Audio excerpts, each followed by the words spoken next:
हमारे ज़माने में ज़िना की तौबा कैसे हो। मोहम्मद फ़ाइक़ साहब भोपाल से पूछते हैं, इस ज़माने में ज़िना की तौबा क्या है। यही है कि बस अल्लाह के सामने गिड़गिड़ाए बहुत, क्योंकि बहुत बड़ा जुर्म है। वमन यफ़अल ज़ालिका यल्क़ा असामा, कुरान कहते हैं जो ज़िना करेगा ना वो बहुत बड़े गुनाह से उसकी यानी उसने इर्तिकाब किया। युज़ाअफ़ लहुल अज़ाबु यौमल क़ियामा, क़यामत में उसको बहुत शदीद अज़ाब दिया जाएगा। इसलिए बड़ा सख्त जुर्म है, हल्का जुर्म नहीं है। खूब अल्लाह के सामने गिड़गिड़ा के तौबा की जाए, रो रो के माफ़ी मांगी जाए। रोना नहीं आता तो रोने जैसी सूरत बनाई जाए, और अल्लाह के गज़ब को ठंडा करने के लिए कुछ सदक़ात व खैरात भी कर दिया जाए तो ज़्यादा अच्छा है।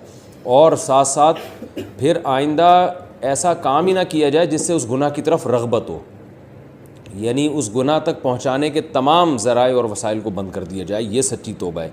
तो पहले भी यही थी, आज भी यही है। अलबत्ता अगर 4 गवाह उस पर गवाही दे दें, हुकूमत इस्लामी हो और फिर वो हुकूमत सज़ा दे, वो